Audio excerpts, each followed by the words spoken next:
भागवत महापुराण की जय। कृष्ण कन्हैया लाल की जय। बरसाने वाली की जय। आज मैं आपको सुनाऊंगी 5वां अध्याय, धुंधकारी की प्रेत योनि से मुक्ति।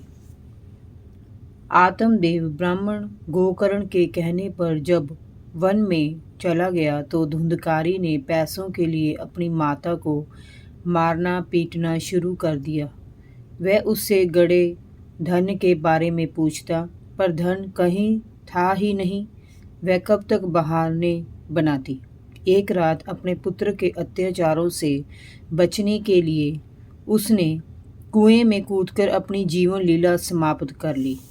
जब गोकर्ण ने धुंधकारी का ये हाल देखा तो वह भी घर छोड़कर कहीं चला गया।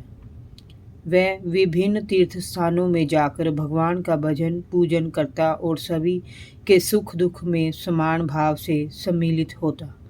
गोकर्ण के जाने के बाद धुंधकारी वेश्यागमन का खर्च उठाने के लिए चोरी चकारी और ठगी का धंधा करने लगा। एक दिन वह कहीं से बहुत सारा धन और आभूषण चुरा कर लाया और उसे ले जाकर उसने वेश्या को दे दिया। उस रात वे वेश्या के यहाँ ही सोया। रात्रि में जब वह गहरी नींद में था तो वेश्या के घर वालों ने विचार किया कि ये चोरी करके धन लाता है।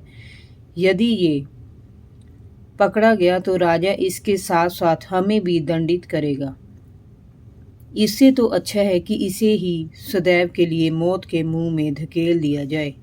उन्होंने उसके गले में फंदा डालकर पहले तो उसे छत से लटका दिया, लेकिन जब वह नहीं मरा तो जलती लकड़ियों से उसका चेहरा जलाकर उसे मार दिया गया और घर के आंगन में एक गड्ढा खोदकर उसकी लाश को उसमें दफन कर दिया।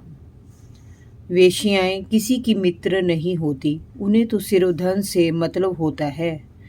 मुख में जुबान बड़ी मीठी होती है और पेट में विष भरा होता है।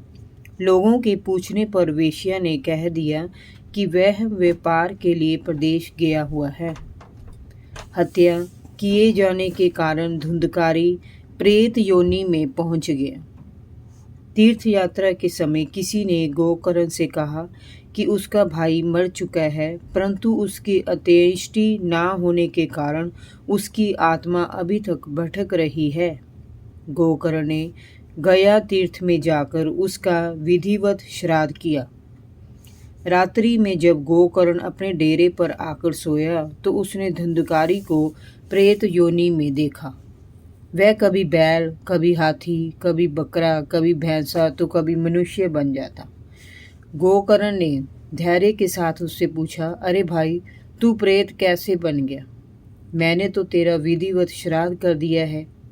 धुंधकारी ने रोते हुए अपना सारा हाल कहा और बोला, भाई, मैं धुंधकारी हूँ। मैंने बड़े पाप किए हैं, उनकी गिनती नहीं हो सकती। उन्हीं पापों के कारण मुझे प्रेत योनि से मुक्ति नहीं मिल रही है। अब तुम ही अपने धर्म के प्रभाव से मुझे प्रेत योनि से मुक्ति दिला सकते हो। दूसरे दिन गोकर्ण ने पंडितों को अपने घर बुलाकर अपने भाई की प्रेत योनि से मुक्ति का उपाय पूछा। उन पंडितों ने गोकर्ण से कहा कि वह सूर्योपासना करके भगवान सूर्यदेव से उसकी मुक्ति का उपाय पूछें। गोकर्ण ने सभी पंडितों को उचित दान देकर विदा किया और जल में खड़े होकर सूर्योपासना की। सूर्य मंत्र के प्रभाव से भगवान सूर्यदेव ने गोकर्ण को दर्शन दिए और जब वरदान मांगने को कहा तो गोकर्ण ने भगवान सूर्य से ऐसा उपाय बताने की प्रार्थना की जिससे धुंधकारी प्रेत योनि से मुक्त हो जाए। वत्स, श्रीमद् भागवत का सप्ताह पारायण कराओ और उसे अपने भाई को सुनाओ, उसकी प्रेत योनि से मुक्ति हो जाएगी। सूर्य भगवान की बात सुनकर गोकर्ण प्रसन्न हो उठा। उसने तत्काल पंडितों, योगियों और महापुरुषों को बुलाकर मंत्रणा की और शास्त्र विधि के अनुसार श्रीमद् भागवत का सप्ताह पारायण कराया। उसे सुनने बहुत से स्त्री पुरुष, आबाल वृद्ध, धनी निर्धन वहां आए। धुंधकारी का प्रेत एक बांस पर, जिसमें 7 गांठें थी, बैठा और श्रीमद् भागवत की कथा का श्रवण करने लगा। पहले दिन की कथा समाप्त होने पर बांस की एक गांठ फट गई, ऊंची शब्द ध्वनि हुई।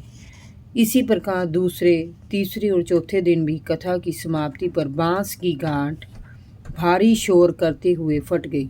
फिर पांचवें, छठे और सातवें दिन भी ऐसा ही हुआ।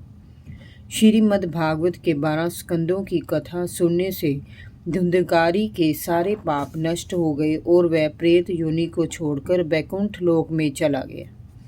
गोकर्ण से जाते समय उसने कहा, भाई, मैंने अपने जीवन में अत्यंत जघन्य पाप किए। मैं अपनी माता और पिता की मृत्यु का कारण बना। मैंने उन्हें उनके जीवित रहते भी अत्यंत दुख दिए। भोगों ने मेरी बुद्धि को मुझसे छीन लिया था। मुझे तो लगता था मैं इन पापों से कभी भी मुक्त नहीं हो पाऊंगा, लेकिन आपने मुझे मेरे पापों से मुक्ति दिलाकर मुझ पर बड़ा उपकार किया है। श्रीमद् भागवत की कथा के अतिरिक्त कोई अन्य उपाय ऐसा नहीं है जो पापों से मुक्ति दिलाने वाला हो। इस संसार रूपी कीचड़ में फंसे लोग श्रीमद् भागवत के कथा रूपी तीर्थ में स्नान करने से ही पवित्र होते हैं और इस भव सागर से पार हो जाते हैं। ये कथा अत्यंत पावन है। जो इसका पारायण किसी सांसारिक ऐश्वर्य भोग की कामना से करता है, उसकी उन समस्त कामनाओं की पूर्ति होती है।